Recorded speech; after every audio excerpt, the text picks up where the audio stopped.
I always like to play devil's advocate here. And so I had Pierre Leclerc on the podcast a little while ago.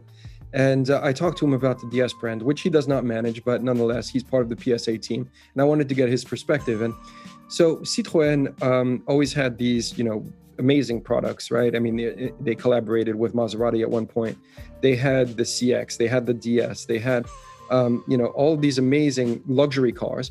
And then, of course, DS spun off because it was, I think, difficult to cater to the high-end luxury car market and then your basic people, as they did with the 2CV in the past, from a Citroën perspective. So DS makes a lot of sense from a Chinese perspective because everybody loves newness.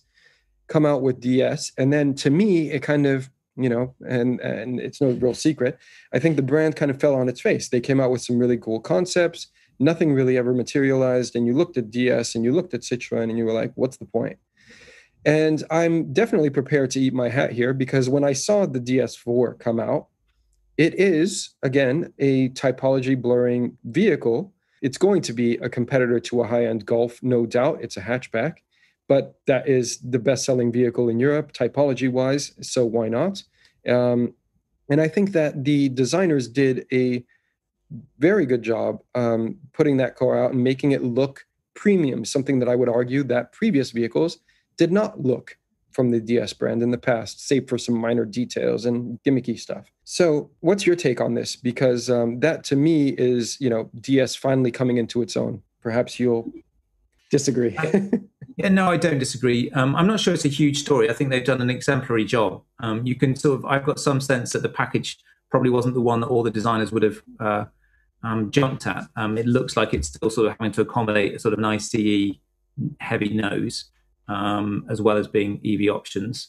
But yeah, it looks like they've done a really decent job of both disguising that, making the thing very harmonious, being quite consistent across the car, being broadly an attractive thing, working to slim it in all sorts of clever ways as well. I don't think there's a very big story with that, but I think that they've consolidated what DS is, and that you've got an offer there which makes sense, which aligns to the brand, which is a distinction to the other potential products in that marketplace.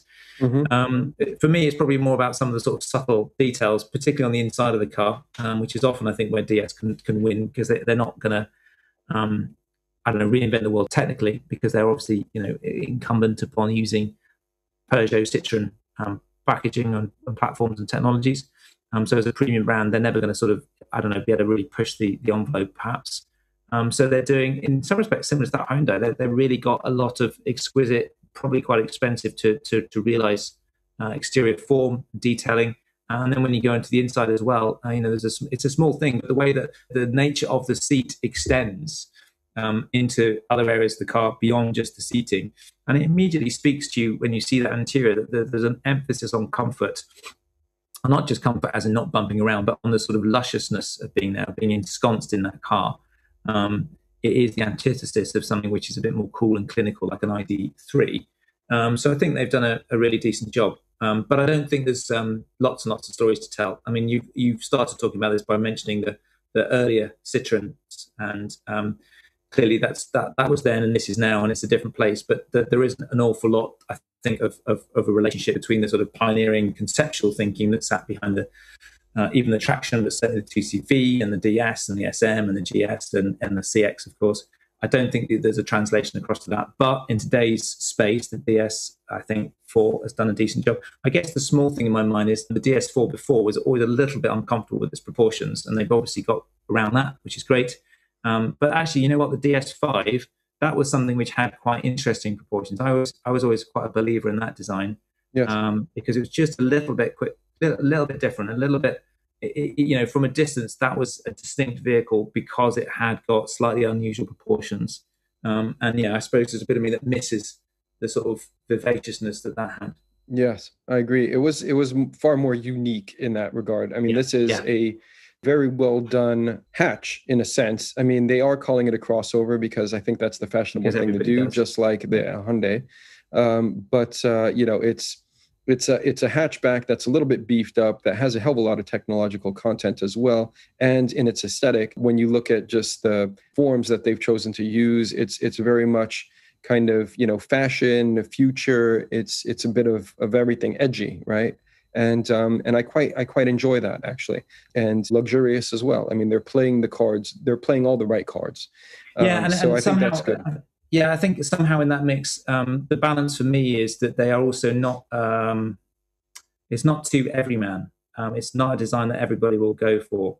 To some degree, it is not the jeans and t-shirt car. I'm sure people will wear a jeans and t-shirt and drive a DS5 and they'll be totally fine with that. But actually, in my mind, when I look at it, it's like, you know what, maybe black jeans, but yeah, you need, it's slightly dressy. And that's not a criticism. I think it's nice that there's a car out there that goes, actually, the way that this car is, it's not just for people who dress well, but I'm trying to say that and it's not just about being formal either, but what it is not is overly informal. And it's not just an everyday thing. It is actually for somebody perhaps who is more inclined to wear something that might be tailored, shall we say. Yes. And I actually think it's quite nice that you've got a brand out there that is actually speaking to that without them being, proper high end. Yeah, tailored is a very good word to be using here, because let's not forget, DS is a French brand, and the French fashion products are quite appealing, certainly in marketplaces like Russia or China, sure. rather. Yeah. So I think that is really quite appealing and a good move on their part.